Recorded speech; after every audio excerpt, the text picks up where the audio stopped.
private sector can be, once you create the opportunity, they will bring their resources into this space. They will bring capital either domestically or from abroad. All right, and that will help to push in and to bridge some of these resource gaps that we have. Let's get a word from the Group General Manager Public Affairs of the NNPC, Garba-deen Mohammed, to find out what exactly is going on. Good morning, and thank you for joining us today. Well, as you see, many are concerned, as perhaps NNPC are also. Could you then tell us, what is the challenge? Why are we experiencing this scarcity today?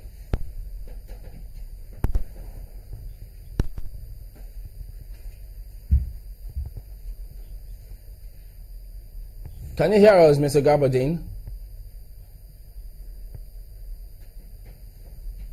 Okay, well, that is not coming through yet, but we will get across to them and find out, let me get his perspective on this matter. But, you know, the last administration, at least at some points, this situation existed. They didn't liberalize, but it was somewhat stable.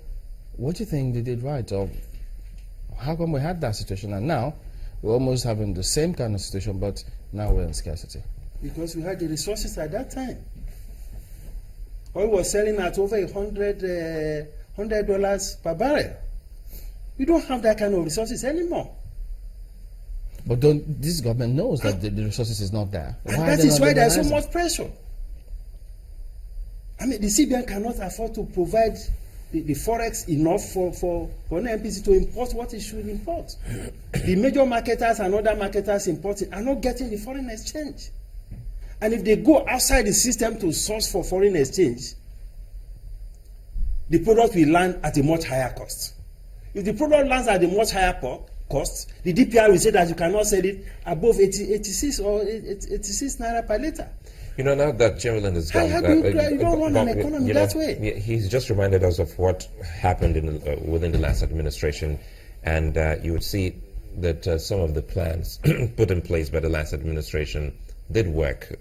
First, apart from the price of oil that was really, fantastic at that time, you would have noticed that some of these things, like other players in the industry, were given licenses to also bring in petroleum product. But as it is now, NNPC went on to say we'll be the sole importer of petroleum product. The question some Nigerians have been asking is that just overwhelmed by this task that they thought they would have been able to perform creditably well. Of course they are overwhelmed by it. Because before now, I'm sure the other marketers provide as much as 60-70% of the product, while the NNPC provides the balance. But now the NNPC is virtually providing the entire thing. First, they don't have the capacity in terms of network, in terms of storage, in terms of the distribution network. And on top of that, I'm sure they have issues with also the foreign exchange. So in any case, what is the big deal about PMS that you have to be getting licenses to import? What is the big deal? We import a lot of things into this country. Why do you need licenses to import? But the other question is... You can check quality, you can check some other process. Why licensing? These are part of the controls that are creating bottlenecks for the private sector and the sector. Why do you think the minister hasn't seen reason why we should liberalize? The minister is the president, actually. Well, the minister is the president. He should give the minister of state the directive. Yes, he should. But the president, I'm not sure, is convinced that we need to liberalize. But we are beginning to see empirical evidence that will probably convince him. Because both in economic theory isn't this empirical enough? Of course it is. It is. But okay, well, we hope that this will convince, because there is no way you can. This is not. Of course, he was minister he was head of government in '84. '84 to this time, a lot of things have changed. Okay, we cannot use that model to operate the economy in 2016. Let's get the thinking of the NNPC on this one. The government agent in this matter, Mr. Garba-deen Mohammed, joins us now. Thank you for joining us, Mr. Garba-deen. Could you then tell us what is the challenge? Why are we experiencing this? several times that the gap in the supply of petroleum is the principal cause of this shortage. And since we import it, then by necessity we have to have it in the country before we can distribute it. So in the process of importation, there are a lot of challenges in order to meet this gap in the supply of petroleum. Now, the program management inherited very huge areas of subsidy payments. And we are trying, and we have been trying very hard in order to meet this gap. And in the process of trying to meet this subsidy payment, the present government had to go and make a request to the National Assembly and make a payment of over 500 billion naira. Now, once you get the products into the country, there are other challenges in the distribution process. Challenges that normally should not be there. But the people who were benefiting from that subsidy regime, which we all agreed, all Nigerians agreed, that the subsidy was not really going to Nigerians. The benefit of subsidy was not going to Nigerians. So the government was just paying subsidy, and so people were claiming it off. And you had to stop that because there was no benefit going to Nigerians in paying that subsidy. So in the supply process, having gotten the products into the country, there are people who are determined that this must be truncated.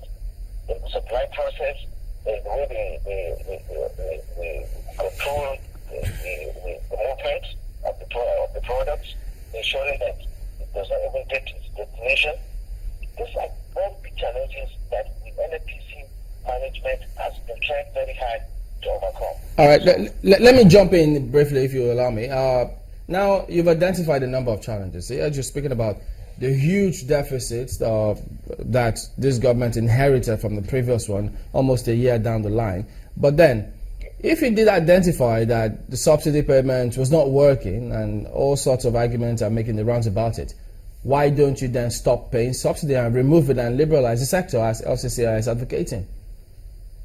It is not as easy as that, because when you say you just stop subsidy payment, the people who were enjoying the subsidy payment, because don't forget that if the subsidy payment was useful, you probably wouldn't need to stop it if you were really actually subsidizing this product. But so when you want to stop anything that some people are benefiting from, those people who are benefiting from that thing that you are doing are not going to just hold their arms and watch you succeed. Change, and especially this kind of very, very high-profile change that involves a lot of money, will necessarily generate opposition. It is this opposition that the NNPC, the government, has been battling with. I'm sorry, let me try and understand. Are you saying that those who have been benefiting from the fuel subsidy, those who have been paid these monies, are now, as a result of the fact that they're not receiving the money, are sabotaging the system? No, that is not what I'm saying. That is not what I'm saying at all. I am saying that when you are trying to bring change, the difficulties would arise from all sorts of sectors, directions that will not want that change to succeed. I'm not accusing any particular person. Give us an example Of what? of the areas that you say may not want it to succeed. No, and that is why I'm telling you that I'm not accusing anybody, but that this product, we inherited payments that have to be made. And this government does not spend money just recklessly. We will not take the open one door and then block another as one system. We are trying to do things to change the system in such a way that it will be sustainable. The subsidy regime was not sustainable. It's the long and short of it. And we are trying to introduce a system that is sustainable and beneficial to Nigerians. And in the process, there are issues. These issues could come from human factor, operational, and in other words, the stages that you take to buy the product, distribute it, get it to the fuel stations. There are people who are stakeholders who benefit from this necessary man-made obstacles. And it is has been contented with.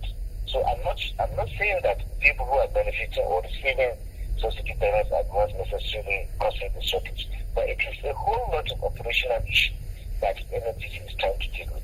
And the NNPC is succeeding largely in getting the products in.